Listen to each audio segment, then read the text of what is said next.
할렐루야. 마스크를 쓰지 않는 모습을 보면서 표정을 읽을 수 있게 되었습니다. 웃고 계시는지 안 웃고 계시는지. 저는 이렇게 강단에 올라오면 화면에 제 모습이 나오잖아요. 저는 정말 웃고 있는데 화면에 비치는 내 모습은 왜 이렇게 화가 난 모습인지 제가 이렇게 곰곰이 생각을 해봤더니 이 입꼬리가 이렇게 내려가 있어서 그런 것 같아요. 선천적으로 아무리 웃어도 이게 잘 안 올라가요. 굉장히 기분 좋은 상태인데 옆에 분들 보고 한번 활짝 웃으면서 좀 인사했으면 좋겠습니다. 주님의 이름으로 사랑하고 축복합니다. 너무 반갑죠? 아주 기분 좋은 상태입니다. 오늘 본문을 이해하기 위해서는 오늘 본문을 알려면은 가장 먼저 엘리야가 누구인지에 대해서부터 이야기를 해야 될 것 같아요. 엘리야에 대해서부터 길게 엘리야를 이야기하지는 않을 거고요. 오늘 본문의 핵심인 그 엘리야, 우리가 너무나도 잘 알고 있는 이름이죠. 엘리야는 북이스라엘의 7번째 왕인 아합 왕 시대에 활동한 선지자입니다.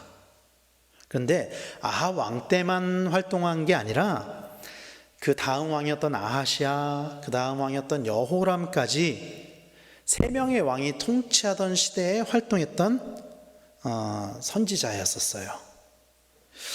열왕기상 17장 1절 말씀에는 어느 날 갑자기 엘리야가 훅 등장을 해요. 전조 증상이 없이 갑자기 등장을 합니다. 1절에서는 하나님께서 엘리야를 부르시는데 이렇게 이야기를 해요. 길르앗에 우거하는 자 중에 디셉 사람 엘리야가 아합에게 말하되 내가 섬기는 이스라엘의 하나님 여호와께서 살아계심을 두고 맹세하노니 내 말이 없으면 수년 동안 비도 이슬도 있지 아니하리라. 이렇게 이야기를 합니다. 오늘 갑자기 등장을 해가지고 이제 성경에서 갑자기 등장한 거죠. 원래부터 있었던 사람이지만 갑자기 등장해서 아합 왕에게 가서 가뭄을 선포를 해요. 아주 대담하게.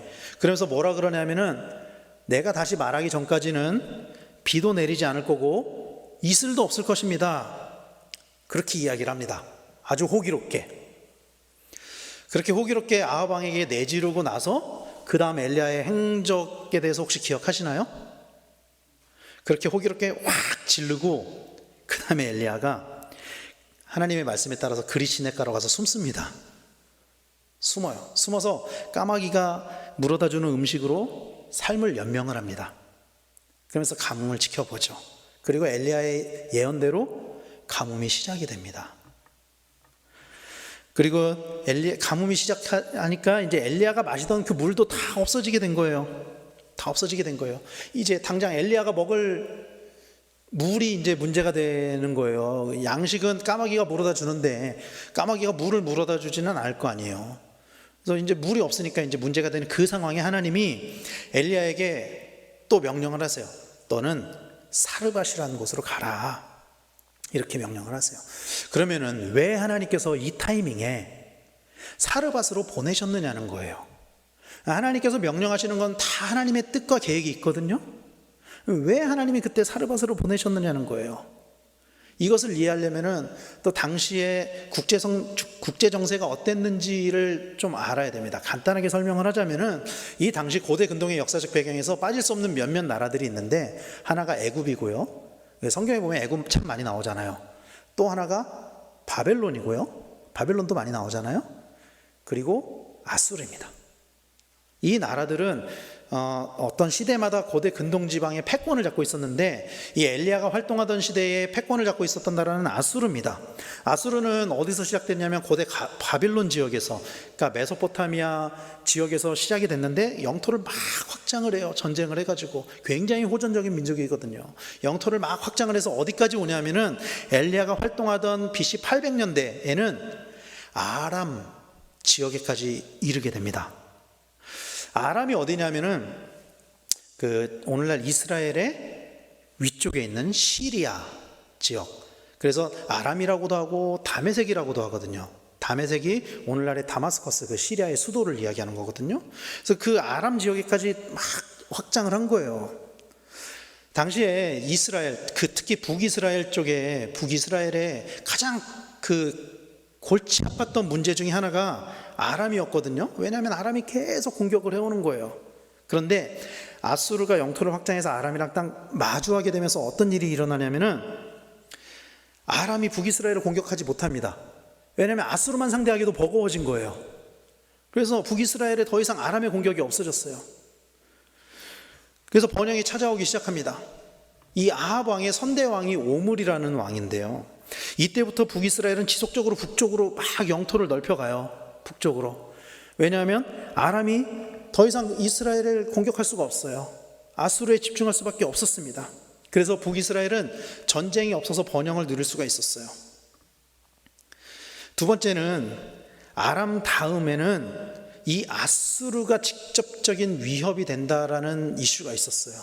아람이 무너지면 결국에는 아수르가 북이스라엘도 공격할 것이거든요. 그래서 이 오므리 왕 때, 아합의 선대왕이었던 오므리 왕 때 이 아수르의 위협에 대항하기 위해서 그들이 선택했던 방법은 하나님을 의지하는 게 아니었어요. 하나님을 의지하는 게 아니고 주변국과 동맹을 맺습니다. 아람 옆에 있는 두로와 시돈이란 나라와 동맹을 맺습니다. 이 두로 시돈은 어떤 나라냐면은 지도상으로 보면은 항구 도시, 오늘날 레바논 쪽에 있는 나라예요. 이스라엘의 북쪽의 항구 도시예요. 항구 도시이면서 군사적인 요충지였습니다. 항구 도시였다는 것은 무슨 뜻이냐면 무역이 활발했던 도시였다는 뜻이에요. 그래서 오므리가 두로와 시돈과 동맹을 맺는 선택은요, 굉장히 탁월한 선택입니다. 왜냐하면 경제적으로도 군사적으로도 번영을 맞이할 수밖에 없어요. 두로 왕을 마음껏 이용할 수 있게 됐어요. 무역을 통해서 돈을 많이 벌어들이게 된 거예요. 그리고 군사적으로도 동맹을 맺으니까 북쪽에 더 이상 위협이 없어졌잖아요. 아람에 집중하면서 영토를 넓힐 수 있게 된 것입니다. 그런데 당시에 국가가 동맹을 맺을 때 이거를 보증하기 위해서 어떤 방법을 사용했냐면, 우리나라도 그랬지만 그 나라의 왕의 자식들끼리 결혼을 시켰단 말이에요. 오므리는 두로와 동맹을 맺기 위해서 당시의 관례에 따라서 자신의 아들과 두로 왕의 딸을 결혼을 시켰습니다.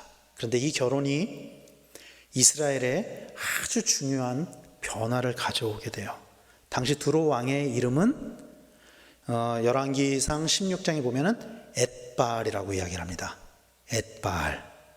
이름에서 풍기듯이 엣바알은 바알을 섬기는 바알 제사장의 역할을 겸하고 있었어요. 왕과 제사장의 역할을 같이 하고 있었어요, 엣바알이. 그래서 오므리의 아들 아합과 엣바알의 딸 누굴까요? 이세벨이 딱 결혼을 하게 되는 거예요. 그러면서 북이스라엘의 바알 숭배 신앙이 급격하게 들어오기 시작합니다. 여기서 멈추지 않아요. 오므리는 이 두로 시돈이랑만 동맹을 맺은 게 아니라 우리 뒤통수들 조심해야 되니까 남쪽에서 쳐들어오면 안 되니까 남유다와도 동맹을 맺습니다. 똑같은 방법을 취합니다. 아합의 딸인 아달랴와 여호사벳의 장남 요람을 결혼시킵니다. 그래서 남유다에도 바알 숭배 신앙이 그때부터 막 들어가기 시작해요.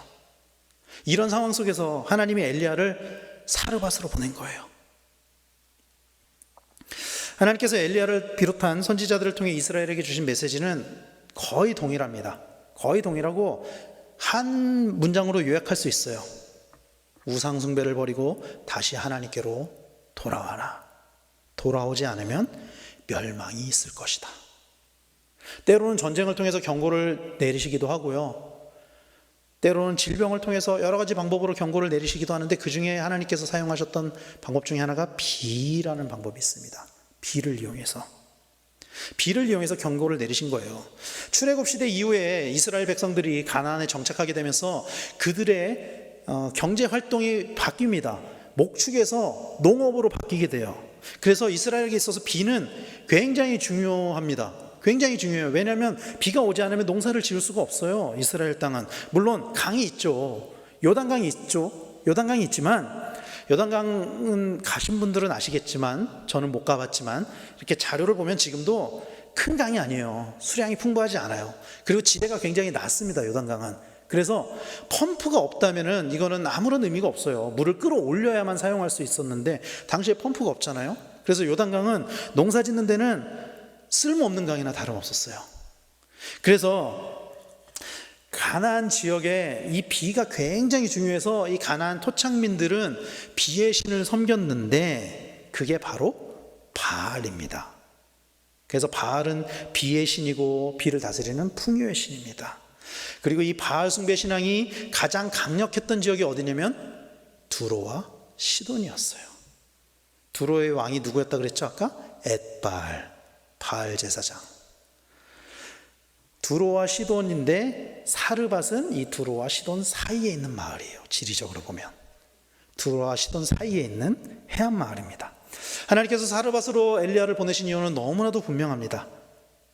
당시 가나안 지방에 가뭄이 왔다 그랬잖아요. 엘리야가 가뭄을 선포했잖아요. 거기만 온 게 아니었어요.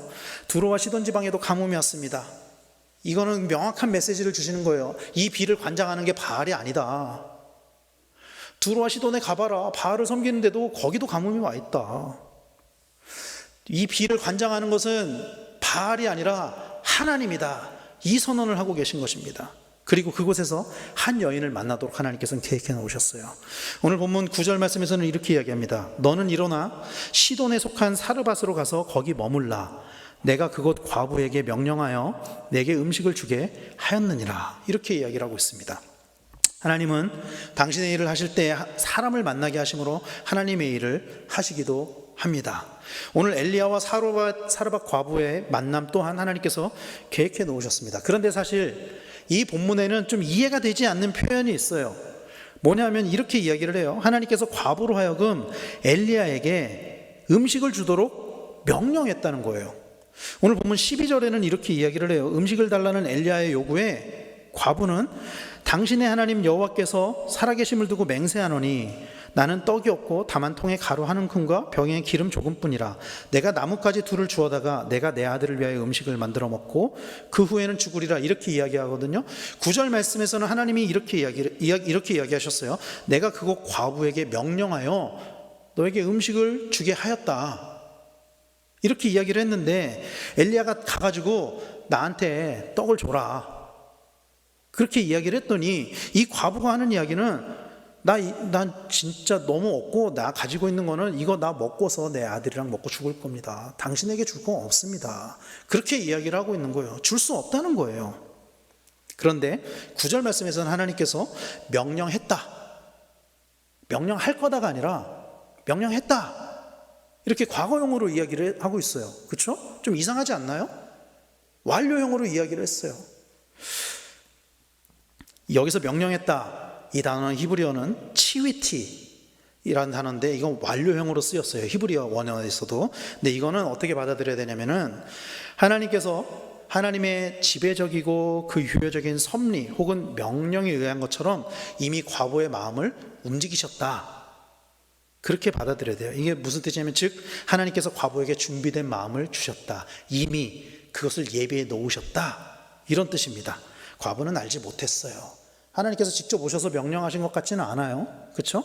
그러나 하나님께서는 그 과부에게 준비된 마음을 주셨다라는 것입니다. 그 증거가 12절입니다. 12절 말씀 다시 한번 보면 이렇게 이야기를 해요. 그가 이르되 당신의 하나님 여호와께서 살아계심을 두고 맹세하노니 나는 떡이 없고 뭐 쭉쭉쭉쭉 이야기를 하잖아요. 여기에 보면은 당신의 하나님 여호와라고 고백을 하고 있어요. 이 과부가 당신의 하나님 여호와. 이 사르밧 과부는 엘리야를 보자마자 하나님을 믿은 건가요? 믿었다라고 말할 수는 없어요. 이걸 보고 당신의 하나님 여호와, 나의 하나님이 아니라 당신의 하나님 여호와 그렇게 표현을 하고 있거든요. 이때까지만 해도 이 과부는 엘리야를 향해서 마음의 문은 열리고 있었던 것 같아요. 그러나 하나님을 믿었다라고 이야기할 수는 없는 것 같아요. 이때까지만 해도. 그러나 이 고백은 이후에 엘리야의 요구에 응답한 사르밧 과부에게 전지전능하신 하나님을 인정하는 대답으로 바뀌게 돼요. 이 대답이. 오늘 본문의 상황은 이 사르밧 과부의 상황은 엘리야의 상황을 앞에서 쭉 말씀을 드렸잖아요. 이 과부의 상황은 이런 상황이에요. 아들과 함께 마지막 식사를 하고 같이 죽으려고 했던 그 마음이 어떤 마음이었을까요? 여러분 짐작이나 되십니까? 그 마음이? 종종 언론에서 나오는 기사를 통해서 이런 류의 기사들을 접할 때가 있어요. 생활고에 시달려가지고 자식들과 함께 동반 자살을 했다. 물론 아무 죄가 없는 아이들이 죽는 것을 자살이라고 표현하는 것에 저는 동의하지는 않지만, 어쨌든 먹을 것이 없어서 정말 같이 죽을 수밖에 없었던 그 부모의 마음이 어땠을까? 오늘 사르밧 과부는 도저히 살 수가 없어서, 도저히 먹을 것이 없어서 마지막으로 식사하고 아들이랑 죽으려고 했어요. 이 마지막 식사는 사르밧 과부에게 가진 전부였어요. 그게 생을 연명하는 도구였다고요. 이게 잠시라도. 이때 엘리야는 그걸 나한테 가져오라고 이야기를 하는 거예요. 여러분 같으면 어떻게 하시겠습니까? 이 엘리야의 질문에. 내가 사르밧 과부라면 흔쾌히 내주시겠습니까? 내 아들이 쫄쫄 굶어서 정말 죽을 수밖에 없는 그 지경에 이르렀는데, 나는 안 먹고 내 아들만 먹이는 거는 가능할지 몰라도 그걸 생판 모르는 남에게, 심지어 같은 민족도 아닌 사르밧 과부는 이방 여인이잖아요. 유대인이 아니란 말이에요. 이방인에게 줄 수 있느냐는 거예요. 오늘날 같으면 우리는 너무나도 쉽게 이야기할 수 있겠죠. 줄 수 있습니다. 오늘 같으면. 그런데 자기들이 믿는 신도 아닌 이방인의 선지자, 쉽게 표현하면 이단 선지자가 와가지고 이 요구하는 거에 응답하는 거 결코 쉬운 일이 아닙니다.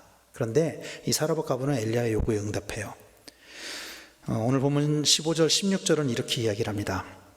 그가 가서 엘리야의 말대로 하였더니 그가 엘리야와 그의 식구가 여러 날 먹었으나 여호와께서 엘리야를 통하여 하신 말씀같이 통에 가루가 떨어지지 아니하고 병에 기름이 없어지지 아니하니라.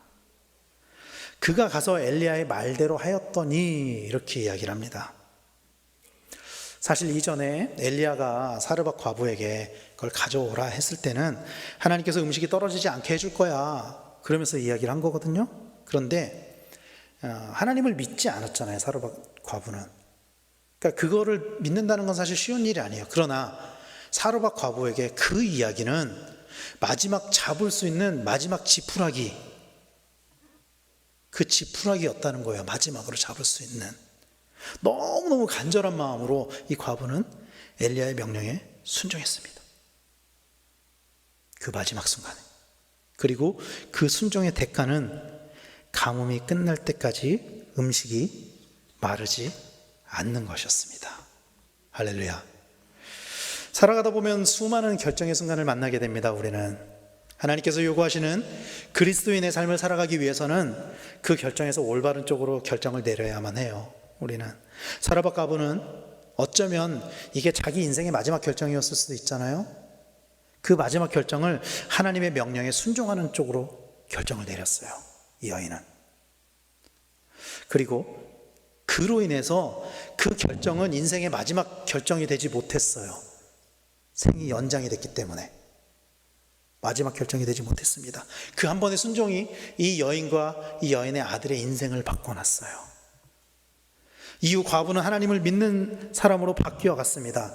오늘 본문 이후에 읽지는 않았지만 오늘 본문 이후의 말씀을 보면은 사실 거의 다들 알고 계시겠지만 이 과부의 아들이 죽는 장면이 나오죠. 과부의 아들이 죽는 장면이 나오잖아요. 이 장면에서 과부가 엘리야를 향해서 이렇게 이야기를 해요. 열왕기상 17장 18절 말씀에 이렇게 이야기를 합니다. 여인이 엘리야에게 이르되 하나님의 사람이여 당신이 나와 더불어 무슨 상관이 있기로 내 죄를 생각나게 하고 또 내 아들을 죽게 하려고 내게 오셨나이까? 이렇게 이야기를 해요. 이 구절에서 우리는 두 문구에 집중을 해야 됩니다. 첫 번째는 엘리야를 하나님의 사람이여라고 불렀다는 거예요. 호칭이 바뀌었어요. 처음에 엘리야를 만났을 때는 당신의 하나님이라고 이야기를 했거든요. 당신의 하나님. 그런데 이 표현이 하나님의 사람이요, 당신은 하나님의 사람입니다, 이렇게 바뀐 거예요. 이거는 결국엔 하나님의 살아계심을 인정하는 표현입니다. 왜냐하면 엘리야를 결국 하나님의 선지자로 인정했다는 거거든요. 하나님의 선지자로 인정했다는 것은 그를 보낸 하나님을 인정했다는 것입니다.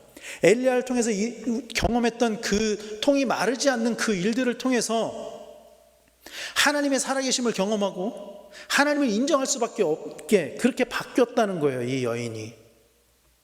그리고 또 여인은 이렇게 이야기를 해요. 내 죄를 생각나게 하고, 그 죄 때문에 자기 아들이 죽게 되었다라고 인식하고 있는 거예요, 이 여인은. 당신이 와서, 나는 내가 죄가 있는지도 몰랐는데 당신이 와 있음으로 인해서 내가 죄인이라는 것을 알게 됐습니다. 그런데 이제 내가 죄를 알게 돼서 내 아들이 죽었습니다. 그렇게 원망을 하고 있는 거예요, 오늘 말씀은. 이 말씀은 고대에는 자신들에게 찾아오는 고난이 죄 때문이라고 생각을 했었어요. 그런 경향이 있었습니다. 욥기에도 보면은 욥기 4장 7절에 이렇게 이야기를 해요. 생각하여 보라, 죄 없이 망한 자가 누구인가? 정직한 자의 끊어짐이 어디 있는가? 죄 때문에 망했다라고 인식을 하고 있는 거예요. 또 요한복음 9장 2절에 보면은 제자들이 물어 이르되 랍비여, 이 사람이 맹인으로 난 것이 누구의 죄로 인함이니까? 자기니까 그의 부모이니까? 날 때부터 앞을 보지 못했던 이 시각장애인을 향해서 누구의 죄 때문에 이 사람이 저주를 받은 겁니까? 이렇게 인식하고 있었다는 거예요. 그 장면에서 예수님은 누구의 죄 때문도 아니라고 이야기를 하잖아요. 그렇죠? 그런데 고대에는 어떤 재앙이 닥쳤을 때, 어떤 시련이 닥쳤을 때 내가 잘못해서, 내가 죄를 지어서 나에게 이런 일이 왔다, 이런 인식이 있었다는 거예요. 그리고 이 과부 또한 자신의 아들이 어느 날 갑자기 죽게 되니까 이건 내 죄 때문이다, 이렇게 인지하고 있었다는 거예요. 그리고 이것이 죄라는 것을 알게 된 것이 당신 때문입니다, 그렇게 이야기를 하고 있는 것입니다. 죄의 문제를 인지하기 시작했다? 이것은 어떤 의미냐면은 거룩하신 하나님을 인정하기 시작했다라는 것입니다. 하나님이 거룩하시다라는 것을 인정하기 시작했다는 거예요. 인지하기 시작했다라는 거예요. 사르밧 과부는 엘리야를 인정했습니다. 그리고 엘리야를 넘어서 하나님을 인정하기 시작했다라는 거예요. 그리고 우리가 잘 알고 있는 것처럼 이 사건은 어떻게 끝이 나죠? 과부의 아들이 살아납니다. 다시 살아납니다. 살아났을 때 과부는 결국 이렇게 고백해요. 열왕기상 17장 24절에 이건 같이 한번 읽어볼까요? 시작. 여인이 엘리야에게 이르되 내가 이제야 당신은 하나님의 사람이시오, 당신의 입에 있는 여호와의 말씀이 진실한 줄 아노라 하니라. 아멘. 그 모든 일을 겪었을 때 이 이방 여인 사르밧 과부는 결국에 어떤 고백이 나오냐면, 내가 정말 이제는 당신이 하나님의 사람이고 당신으로부터 나오는 그 말씀이 살아계신 그 여호와의 말씀이라는 것을 내가 믿습니다, 이렇게 믿음의 고백을 하고 있는 거예요. 이 여인이 바알을 숭배했을 것으로 추정되는 그 여인이 이제는 바알이 아니라 여호와 하나님, 살아계신 그 하나님을 인정하고 고백하고 있다는 것입니다. 사랑하는 성도 여러분, 이 여인은 그 삶의 마지막 순간의 그 순종으로 인해서 결국에는 그 하나님을 인정하고 하나님을 믿게 되는 그런 삶의 변화를 경험하게 되거든요. 하나님께서 우리에게 순종을 요구하실 때는 거기에는 이유가 있다는 것을 믿으시길 바랍니다. 하나님이 우리에게 순종을 요구하실 때는요, 반드시 이유가 있어요. 그리고 그 결과는 반드시 좋은 것입니다. 그것이 세상적인 축복이라고 이야기할 수는 없어요. 그러나 하나님께서 순종을 요구하실 때는 반드시 좋은 것들로 주기 위해서 그 순종을 요구하신다는 것을 믿으시기를 축원합니다. 시편 107편 9절에 보면 이렇게 이야기를 해요.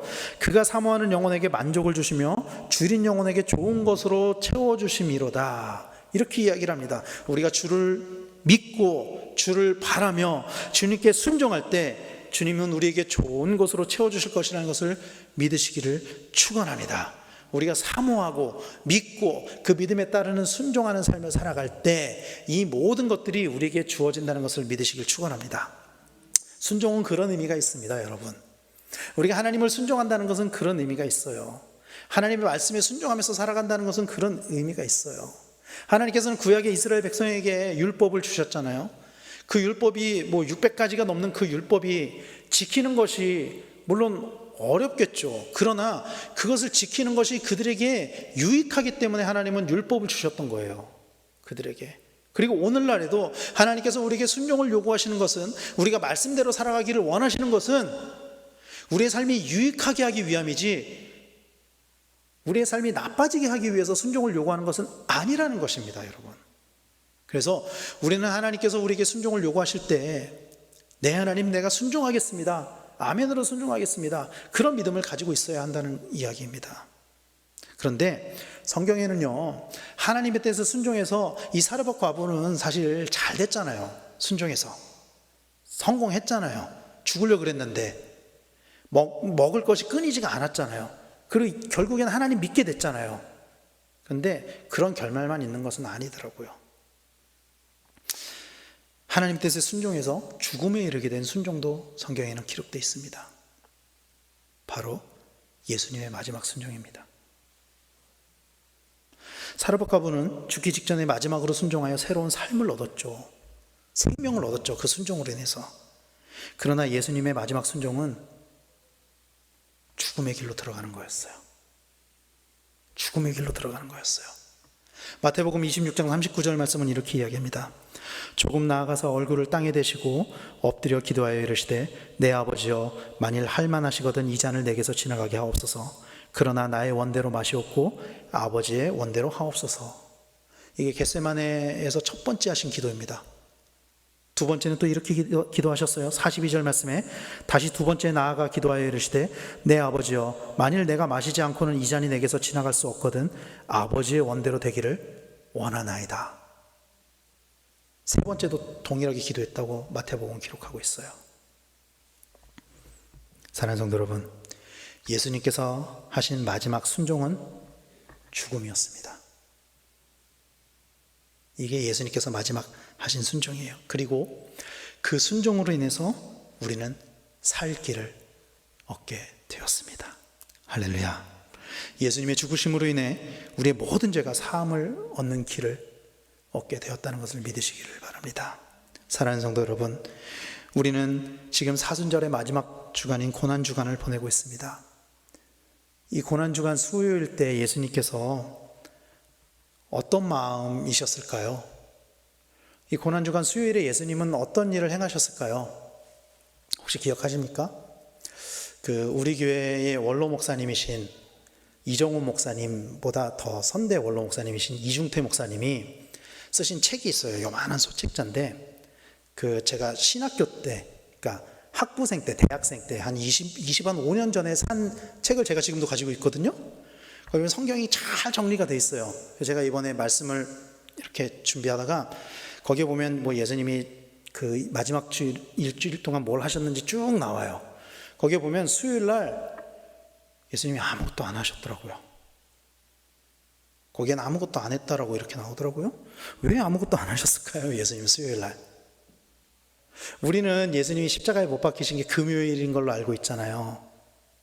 성금요일. 그렇죠? 그런데 예수님의 실제 순환은 목요일 저녁에 시작됐습니다. 그러니까 수요일은 예수님이 순환을 당하시기 전날이에요. 그때 예수님의 마음은 어떠셨을까요? 어떤 마음이었을까요? 그 마지막으로 순종하기를 결심하는 그 시간, 예수님은 이 순종의 결과를 어떻게 받아들이셨을까요? 사랑하는 성도 여러분, 로마서는 이 예수님의 순종을 이렇게 기록하고 있습니다. 로마서 5장 19절에 한 사람이 순종하지 아니함으로 많은 사람이 죄인 된 것 같이 한 사람이 순종하심으로 많은 사람이 의인이 되리라, 이렇게 기록하고 있어요. 인류의 죄는 불순종에서 시작됐습니다. 아담과 하와가 하나님이 하지 말라고 한 그 불순종에서 시작됐습니다. 그 불순종의 고리를 예수님께서는 순종으로 끊어내셨다는 거예요. 사랑하는 성도 여러분, 오늘 주님은 우리에게 무엇을 요구하고 계십니까? 오늘 주님은 우리가 어떤 삶을 살아가기를 요구하고 계십니까? 주님이 우리에게 요구하시는 순종은 거룩입니다. 주님이 우리에게 요구하시는 순종은 예수님의 성품을 닮아가는 것입니다. 주님이 우리에게 요구하시는 순종은 하나님의 창조의 형상을 회복하는 것입니다. 사랑하는 성도 여러분, 단 한 번의 순종의 기회로 새로운 삶을 살게 된 이 사르밧 과부에게 주어진 그 은혜가 오늘 우리 모두에게도 임하게 되기를 간절히 축원합니다. 주님이 우리의 주인 되심을 인정하고 그 주님의 뜻에 순종하는 우리 성도님들 다 되시기를 축원합니다. 주님께서 우리를 부르실 때 예 주님 제가 여기 있습니다. 주님이 무엇을 말씀하시든 내가 그 주님의 말씀에 순종하겠습니다. 이렇게 대답하며 주님 앞에 항상 예스로 아멘으로 나아가는 우리 귀한 성도님들 다 되시기를 예수님의 이름으로 간절히 축원합니다. 기도하겠습니다.